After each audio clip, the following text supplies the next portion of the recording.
Dental இம்ப்ளான்ட்ட பத்தி நம்ம இந்த வீடியோல பார்க்க போறோம். டென்டல் இம்ப்ளான்ட்னா என்ன? அத யார் யாருக்கெல்லாம் நம்ம குடுக்கலாம்? யார் யாருக்கெல்லாம் நம்மனால குடுக்க முடியாது? அண்ட் மத்த டீட்டெயில்ஸ் எல்லாமே இந்த வீடியோல கிளியரா பார்க்கலாம். டென்டல் இம்ப்ளான்ட்னா என்ன? அது நமக்கு பல் இல்லாத இடத்துல பல்ல ரீப்ளேஸ் பண்றதுக்காக தாடை எலும்புகளுக்கு நடுவுல செலுத்தப்படுற ஒரு கருவி. டென்டல் இம்ப்ளான்ட்ட நம்ம 3 பகுதியா பிரிக்கலாம். ரூட் போர்ஷன கவர் பண்றத நம்ம போஸ்ட்ன்னு சொல்லுவோம். அது மோஸ்ட்டா டைட்டானியமால உருவாயிருக்கும். அண்ட் டூத் போர்ஷனை கவர் பண்ணுறதா நம்ம க்ரௌனுன்னு சொல்கிறோம். டூத் அண்ட் ரூட்டை கனெக்ட் பண்ணுறதா அபட்மெண்ட். அது க்ரௌனையும் போஸ்ட்டையும் கனெக்ட் பண்ணும். இம்ப்ளான்ஸை நம்ம எங்கெல்லாம் யூஸ் பண்ணலான்னு பார்க்கலாம். இம்ப்ளான்ஸை நம்ம எல்லாத்துக்கும் கொடுத்துட முடியாது. யார் யாருக்கெல்லாம் எலும்பு நல்லா வலுவாகவும் ஆரோக்கியமாகவும் இருக்கும் அவங்களுக்கு மட்டும்தான் நம்மளால இம்ப்ளான்ஸை கொடுக்க முடியும். இப்போ நம்ம தாடையில் ஒரு பல்லு மிஸ் ஆயிருக்கப்போ சைடில் இருக்க 2 பல்லையும் டிஸ்டர்ப் பண்ணாமல் அந்த ஒரு பல்லை மட்டும் ரீப்ளேஸ் பண்ணுறதுக்காக நம்ம இம்ப்ளான்ஸ் கொடுக்கலாம். ஒரு பல்ல மட்டும் ரீப்ளேஸ் பண்ணாம, தாடையில ஒரு சைடுல எனக்கு இப்போ 2, 3 பல்லு மிஸ் ஆயிருக்கு அப்படிங்கிற டைம்ல கூட நம்ம இம்ப்ளான்ட்ஸ் வச்சு ரீப்ளேஸ் பண்ணிக்கலாம். எனக்கு பல்லு ரீப்ளேஸ் பண்ணும்போது பார்க்கறதுக்கும், யூஸ் பண்றதுக்கும் என்னோட ஒரிஜினல் பல்லு மாரியே இருக்கணும்.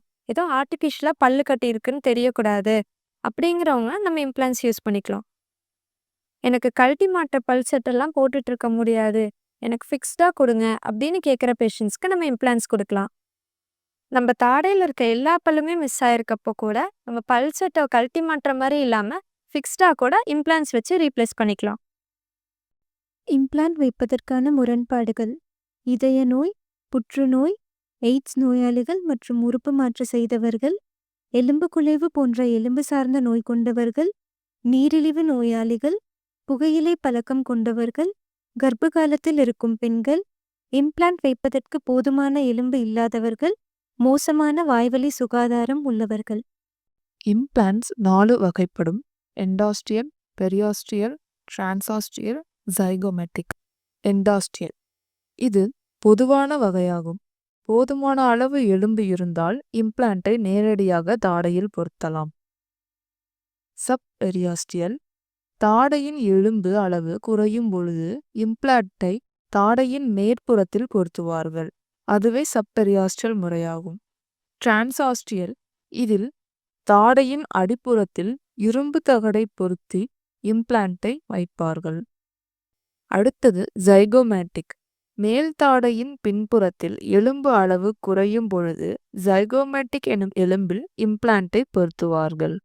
ஆஸ்டியோ இன்டகிரேஷன், அதாவது எலும்பு ஊன்றுதல்னு சொல்லுவோம். நம்ம தாடைக்குள்ள பொருத்தப்பட்ட இம்ப்ளான்ட்டை சுற்றி எலும்பு நல்லா வளரும். அந்த எலும்பு இம்ப்ளான்ட்டை நல்லா இறுக்கமா பிடிச்சிக்கும். அதுக்கு பேர் தான் ஆஸ்டியோ இன்டகிரேஷன் சொல்கிறோம். இந்த மாதிரி எலும்பால இறுக்கமா பிடிக்கப்பட்ட இம்ப்ளான்ட்க்கு எவ்வளோ ஃபோர்ஸ் கொடுத்தாலுமே அது தாங்கும், வெளியே கழண்டு வராது. இம்ப்ளான்ட்டை எலும்புல பொருத்தின கொஞ்ச நாள்லயே இம்ப்ளான்ட்டை சுற்றி நார் இணைப்பு திசு உருவாகும். இந்த நார் இணைப்பு திசு இம்ப்ளான்ட்டை எலும்பிலிருந்து வெளியே வராம தக்க வைக்கும். இதுதான் ஃபைப்ரோ ஆஸ்டியோ இன்டகிரேஷன்.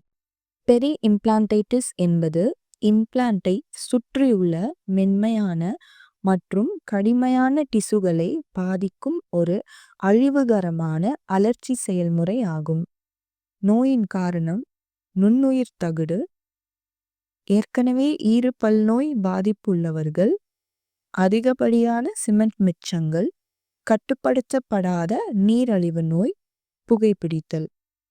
பெரி இம்ப்ளான்டைட்டிஸின் அறிகுறிகள்: ஈறு சிவப்பு நிற மாறுதல் மற்றும் வீக்கம், ஆய்வு செய்யும்போது இரத்தப்போக்கு ஏற்படுதல், இம்ப்ளான்ட் தளத்தில் சாப்பிடும்போது அல்லது கடிக்கும்போது ஏற்படும் வலி மற்றும் இம்ப்ளான்ட்டின் மேல் தளத்தில் கடிக்கும்போது வரும் வலி, ஈறு பாக்கெட் 4 மில்லிமீட்டருக்கு அதிகமாக, சீர்வருதல் மற்றும் இம்ப்ளான்ட் ஆடுதல். மருத்துவ மேலாண்மை: இம்ப்ளான்ட்டை சுற்றியுள்ள அழுக்கை நீக்குதல், இலக்கு மருந்து விநியோகம், அதாவது ஈறுக்கு அடியில் பாதிப்பு ஏற்பட்ட இடத்தில் நாம் நேரடியாக ஆன்டிபயோட்டிக் செலுத்தி பாதிப்பை சரி செய்கிறோம். ஈறு அறுவை சிகிச்சை மூலமாக நாம் பாதிப்பை சரி செய்கிறோம். நன்றி.